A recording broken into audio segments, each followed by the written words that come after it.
Hello friends, welcome back to my channel Gyan Sankalp. तो friends, आज मैं आपको पॉलिटिकल साइंस के मोस्ट एक्सपेक्टेड 25 क्वेश्चन कराने वाली हूँ, जो आपके आगामी कोई भी आप एग्ज़ाम देना चाह रहे हो उसके लिए काफ़ी हेल्पफुल रहने वाला। अगर आपका सब्जेक्ट पॉलिटिकल साइंस है या फिर अगर आप एसएसटी के स्टूडेंट हो, किसी भी टीचिंग एग्ज़ाम दे रहे हो या कोई भी एग्ज़ाम दे रहे हो, तो उसके लिए अगर आप असिस्टेंट प्रोफेसर का दे रहे हो या फिर पीजीटी दे रहे हो या टीजीटी दे रहे हो, तो उसके लिए ये काफ़ी हेल्पफुल क्वेश्चन है।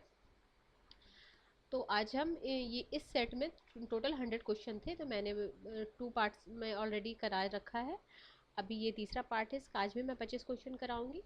और ऐसे मेरे चैनल पे आपको काफ़ी सारे मोस्ट एक्सपेक्टेड क्वेश्चन सीरीज मिल जाएगी, और इसके अलावा मेरे चैनल पे आपको पॉलिटिकल साइंस के थ्योरेटिकल पार्ट के भी ये भी मिल जाएंगे वीडियो। तो अगर आपको कोई भी, अगर आप पहली बार मेरे चैनल पे आए हो तो प्लीज़ मेरे चैनल को सब्सक्राइब करें, मेरे वीडियो को लाइक करें और अपने फ्रेंड में शेयर करें। तो आज का क्लास स्टार्ट करते हैं। आज के क्लास का फर्स्ट क्वेश्चन है, उपयोगितावाद को एक ही साथ किसने अधिक तथा कम सुसंगत बनाया? तो ये जे.एस. मिल है। स्टार्टिंग उपयोगितावाद के बेंथम ने किए थे। बेंथम क्या है? जे.एस. मिल के गुरु है, बट जे.एस. मिल ने उसी तरह जैसे बेंथम ने उपयोगितावाद दिया था उसको उसी तरीके से नहीं लेके उन्होंने उसमें काफ़ी बदलाव किए थे। जैसे बेंथम गुणात्मक कम मात्रात्मक पे ज़्यादा बल देते थे, तो ये जो जेस मिल है वो गुणात्मक सुख पे ज़्यादा बल देते थे। निम्नलिखित में से कौन सा एक सुमेलित नहीं है?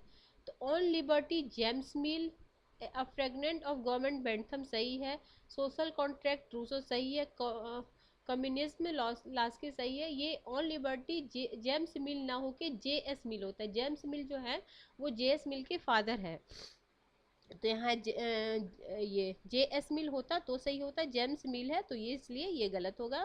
तो इसका आंसर हो जाएगा ऑप्शन नंबर ए। अगला है, प्रतिनिधित्व के सिद्धांत का समर्थक और प्रतिपादक। प्रतिक्रियावादी सिद्धांत हॉब्स हैमिल्टन, अनुदारवादी सिद्धांत वर्क और मेडिसन, उदारवादी सिद्धांत लॉक और जेफरसन, अतिवादी सिद्धांत बेंथम तथा लॉस्की। तो ये option number D is the right answer. Next question, निम्नलिखित में से किस चुनाव व्यवस्था या व्यवस्थाओं को अल्पसंख्यकों के प्रतिनिधित्व प्राप्त होते हैं? ऑप्शन ए है सरल बहुमत प्रणाली, ऑप्शन बी है पूर्ण बहुमत प्रणाली, अनुपातिक प्रणाली, ये सभी प्रणाली। तो अनुपातिक प्रणाली जो है वो अल्पसंख्यक के लिए काफी फेवरेबल होता है। अगला है, द्वितीय मत प्रणाली सेकेंड वॉलेट सिस्टम का प्रयोग किया जाता है। तो ये फ्रांस के राष्ट्रपति के चुनाव के लिए ये किया जाता है। निम्नलिखित में से कौन सा अनुपातिक प्रतिनिधित्व प्रणाली की एकल संक्रमणीय मत प्रणाली के लिए आवश्यक नहीं है? तो देखो, इसमें इसके लिए बहु सदस्य निर्वाचन क्षेत्र होना चाहिए। इसमें मत दाता मत पर अपनी वरीयता लिखता है, बिल्कुल लिखता है। इस प्रणाली में वह प्रत्याशी विजय घोषित होता है जो 50% से अधिक मत प्राप्त करता है।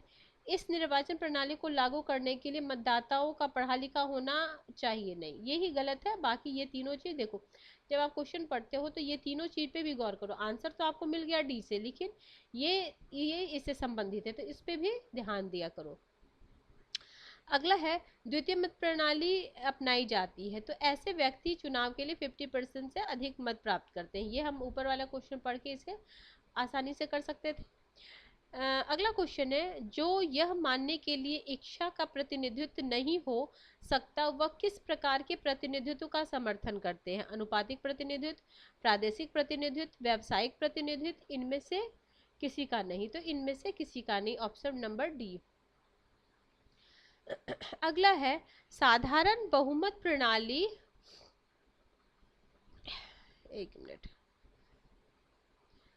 साधारण बहुमत प्रणाली द्वितीय व्यवस्था के विकास को प्रोत्साहित करता है तथा अनुपातिक प्रतिनिधित्व प्रणाली बहुदलीय व्यवस्था के विकास को प्रोत्साहित करता है। यह किसका मत है? तो ये मत है आपका ये नॉर्मन्स डी पॉमर का, ऑप्शन नंबर बी, नॉर्मन्स डी पॉमर का। ठीक है। अगला है, क्या करना है? इसमें मैच करना है, भारत, इंग्लैंड, यूएस, फ्रांस। तो इसमें तो भारत आपको पता है, भारत क्या है? देखो, संसदात्मक और संघात्मक, ठीक है, अध्यक्षात्मक और ये हो गया आपका क्या बोलते हैं, संघात्मक। तो ए में हो ये यूएस क्या हो जाएगा, अध्यात्मक और संघात्मक, तो हमारा सी में हमारा फर्स्ट होना चाहिए, सी में फर्स्ट होना चाहिए, ठीक है। तो इसमें और इसमें आ रहा है, बिल्कुल सही बात है।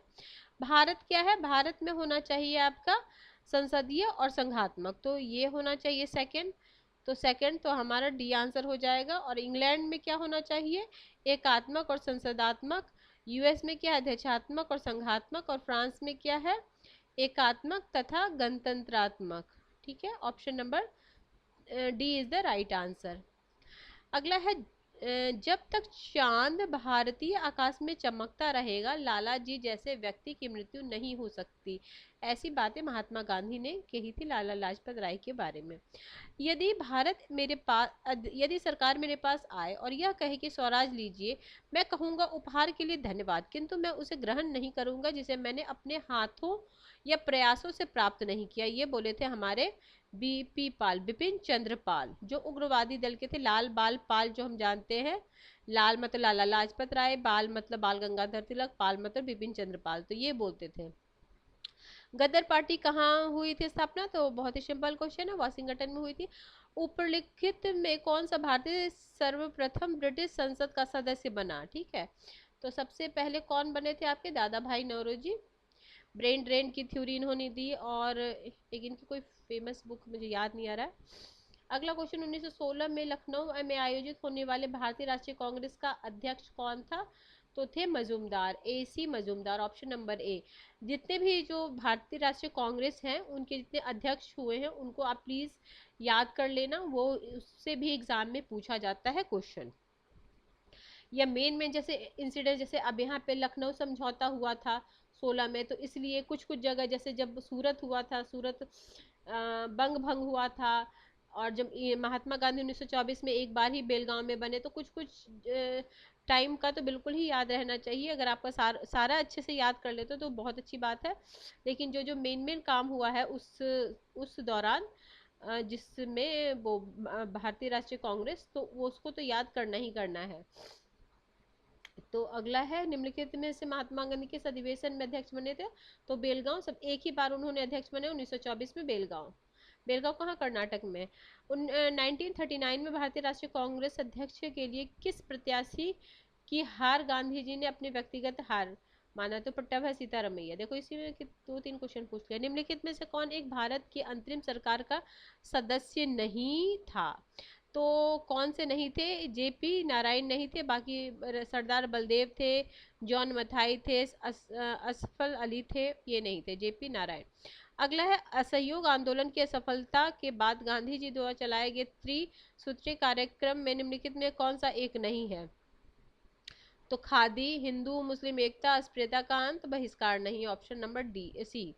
निम्नलिखित में से कौन कभी भी कांग्रेस में नहीं थे, कांग्रेस पार्टी में नहीं थे, तो देखो जवाहरलाल नेहरू तो थे ही, मोरारजी देसाई भी थे, चंद्रशेखर भी थे, कौन नहीं थे, अटल बिहारी वाजपेयी।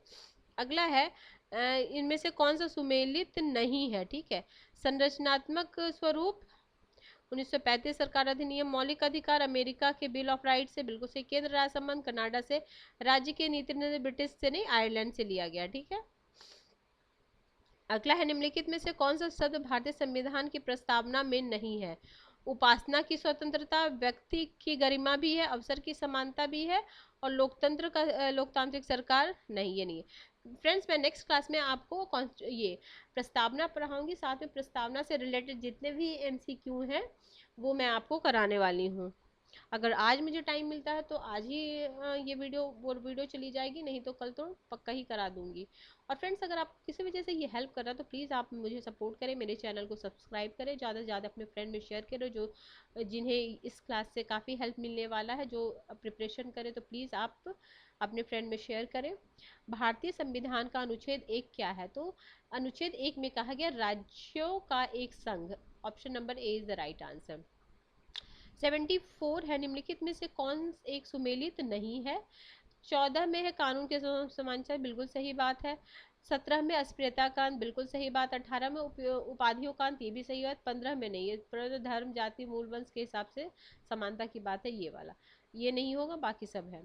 अगला है 75, आज की क्लास का लास्ट क्वेश्चन है। भारतीय संविधान में किस अनुच्छेद में राष्ट्र के प्रेस की स्वतंत्रता की अभिभूत की गई? तो अनुच्छेद 21 में।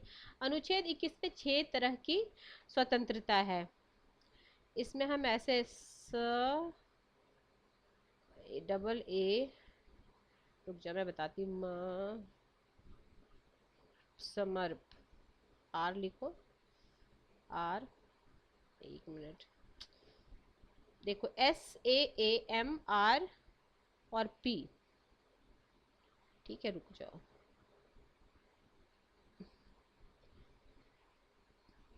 ये नहीं चल रहा ना। P मैं बताती हूँ आपको। S से स्पीच यानी बोलने की स्वतंत्रता। ए से है संगठन बनाने की स्वतंत्रता। फिर मतलब असेंबली, फिर एसोसिएशन यानी संगठन बनाने की स्वतंत्रता। एम से मूवमेंट करने की स्वतंत्रता, हम भारत में कहीं भी जा सकते हैं। आर में है रेसिडेंस की स्वतंत्रता, हम कहीं भी जाके रह सकते हैं। अब रह जाओगे तो पी से क्या है? आजीविका, अगर कहीं भी रहोगे तो आजीविका भी तो जरूरी है।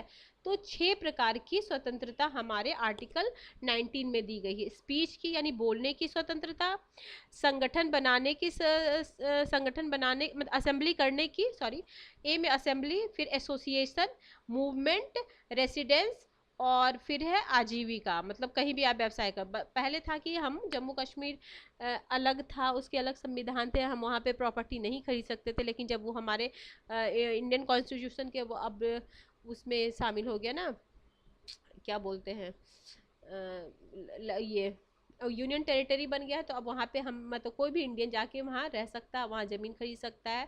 पहले वहाँ का संविधान अलग था तो नहीं था वहाँ पे, लेकिन ऐसे है। तो ये आप बिल्कुल याद रखना एक बार, तो इसको आपको मतलब क्रम में सजाने भी दे दिया जाएगा, इसलिए आप याद रखना समर्प, मैंने ऐसे शॉर्ट फॉर्म में समर्प, एस से स्पीच, ए से असेंबली, ए से एसोसिएशन, एम से मूवमेंट, आर से क्या हो गया रेसिडेंस, और पी से मतलब ये या आजीविका कर दो, ये याद रखना, ठीक है। 6 तरह की स्वतंत्रता है। तो ठीक है फ्रेंड्स, आज हमने 25 क्वेश्चन, मोस्ट एक्सपेक्टेड 25 क्वेश्चन किए हैं। आपको धीरे धीरे मैंने हर दिन कुछ ना कुछ क्वेश्चन कराती हूँ, और थ्योरेटिकल पार्ट को भी लेके आती हूँ, जो आपके एग्जाम में काफ़ी हेल्प करने वाला है। तो प्लीज़ आप मुझे भी सपोर्ट करें, मेरी वीडियो को ज़्यादा से ज़्यादा अपने फ्रेंड में शेयर करें, और अगर आप पहली बार आए हो तो प्लीज़ मेरे चैनल को सब्सक्राइब भी करें। अगर वीडियो अच्छी लगती है तो प्लीज़ लाइक का बटन भी दबा दें, ताकि मुझे लगे कि मैं जो आपको दे रही हूँ, कंटेंट दे रही हूँ, आपके लिए हेल्पफुल है। तो ठीक है friends, till then bye bye, see you in next video.